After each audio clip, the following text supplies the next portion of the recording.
अस्सलाम वालेकुम अज़ीज़ तलबा।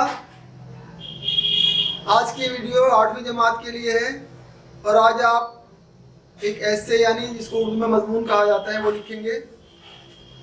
मजमून का उन्वान है मोबाइल, यानी जिसको सेलुलर फ़ोन कहते हैं। सेलुलर फ़ोन, इफ़ादियत और नुकसानात। इफ़ादियत मतलब फ़ायदे इसके और इसके नुकसानात, यानी मोबाइल फ़ोन के, सेलुलर फ़ोन के क्या क्या फ़ायदे और क्या क्या नुकसानात हैं, इसके ऊपर इसमें गौर करेंगे। ये मजमून आपको अपनी कॉपियों में कम से कम 2 सफ़े पर लिखना है। मैं इसमें कुछ पॉइंट्स आपको बताऊंगा, उसके मुताबिक आप इस मजमून को लिखेंगे और आप इसको लिखने में नेट से भी मदद ले सकते हैं। वक्त के साथ हमारे हालात और ज़रूरियात में तब्दीलियाँ आती रहती हैं। सभी जानते हैं कि जैसे जैसे वक्त बदलता है हमारी ज़रूरियात और हमारे हालात जो है वो भी उसमें भी तब्दीलियाँ आती हैं।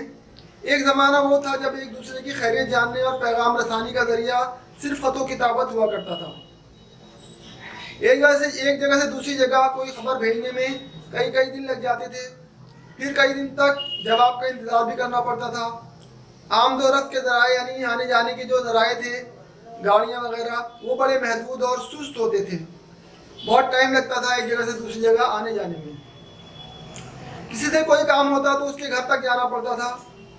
आज तो ये होता है कि घर बैठे आप फ़ोन कर देते हैं और जो कुछ आपको कहना होता है दूसरे आदमी से आप कह सकते हैं, लेकिन पहले उसके घर तक जाना पड़ता था और अगर वो ना मिले तो जाना भी बेकार।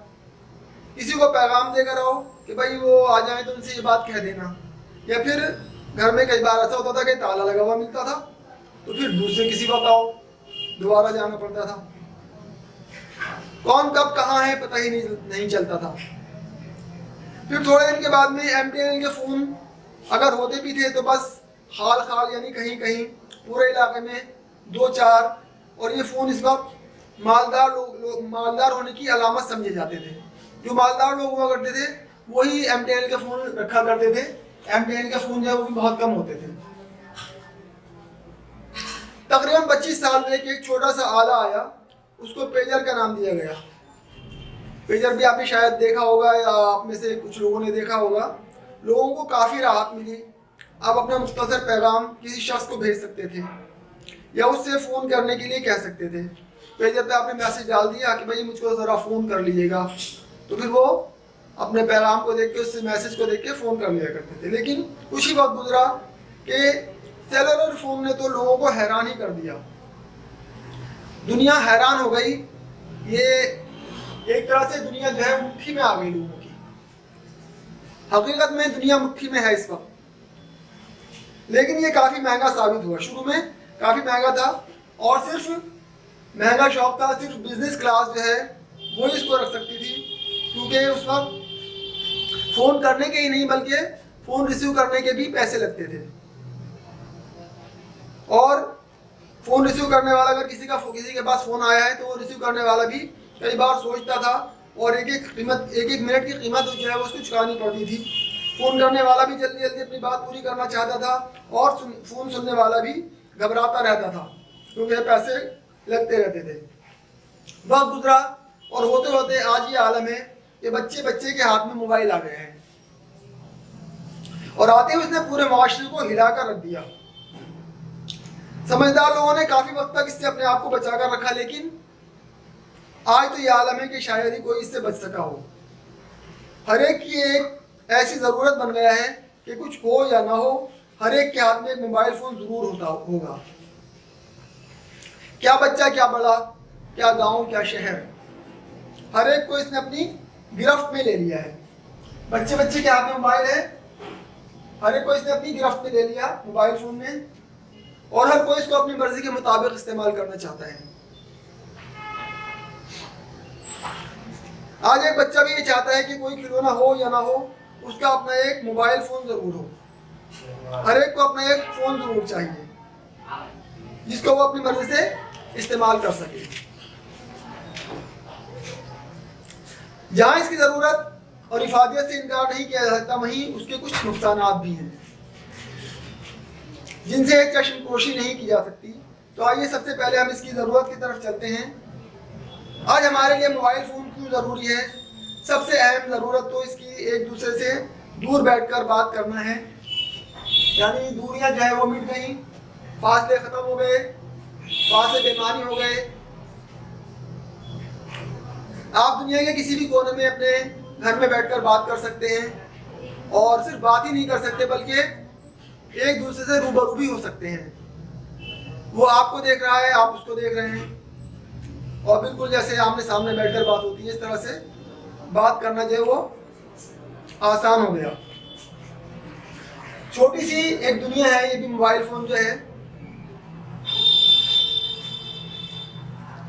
जिससे आपको बात करनी है वो दुनिया के किसी भी कोने में हो, आप घर बैठे उससे रूबरू हो सकते हैं, कोई पैगाम बआसानी भेज सकते हैं, फ़ोटो वगैरह भी भेज सकते हैं मोबाइल के ज़रिए से। बस मोबाइल क्या है, छोटी सी एक दुनिया है, और इसी वजह से ये हर एक की कमज़ोरी बन गया है। और बिजनेस करने वाले हजरात की तो गोया ये शहरग है, इसके बगैर जीने का तस्वुर भी मुश्किल है। ये तो मैंने बहुत मुख्तसर इफादियत बताई हैं, फ़ायदे तो इसके और भी कहीं ज़्यादा हैं, लेकिन ज़्यादा तफसील में ना जाकर अब ज़रा इसके नुकसानात पर भी नज़र डाल लें। तो सबसे ज़्यादा ख़तरनाक जो इसके नुकसानात हैं वो ये है कि इससे खारिज होने वाली जो किरणें हैं, जिनको रेडिएशन कहा जाता है, ये किस तरह नुकसान कर रही हैं। इसकी तफसील में ना जाकर इसके बड़े जो दूसरे नुकसानात हैं वो देखते हैं हम। वो है वक्त की बर्बादी, हर एक की कमज़ोरी बन गया है। और ये वक्त की बर्बादी यानी वक्त जो है इसमें पता ही नहीं चलता, जब हाथ में मोबाइल आ जाता है तो किस तरह घंटे गुजर गए, सुबह से शाम हो गई। आप किसी मोबाइल देखने बैठ जाइए और कहीं के कहीं आप उसमें डूबते चले जाते हैं, कई घंटे भी पता नहीं चलते, और इसकी दुनिया में खो से जाते हैं। अपने आसपास के माहौल से भी, अपने आसपास के हालात से भी बेखबर हो जाते हैं। और सबसे ज़्यादा नुकसान जो है वो बच्चों का हो रहा है। बच्चे जो है, हालांकि बच्चों को इतनी ज़रूरत नहीं होती मोबाइल की, लेकिन वो भी, बच्चों की भी बहुत बड़ी कमज़ोरी बन गया है मोबाइल, और वो अपनी पढ़ाई और खेलकूद से भी दूर हो गए, जिससे उनकी सेहत पर भी बहुत ज़्यादा नुकसान हो रहे हैं। सेहत पर भी बुरा असर पड़ रहा है, आंखें तक कमज़ोर हो रही हैं, और तरह तरह के नुकसान, पढ़ाई का नुकसान हो रहा है, और उन्हें कुछ इसका एहसास भी नहीं है।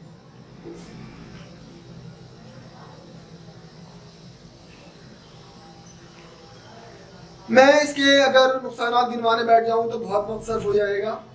अब आगे का काम आपको देता हूं कि मोबाइल के जो दूसरे फ़ायदे और नुकसान हैं उन्हें तलाश करें, और उसका हल भी बताएं कि इसका क्या हल हो सकता है, किस तरह से हम मोबाइल के फ़ायदे हासिल करते हुए इसके नुकसान से अपने आप को बचाएं।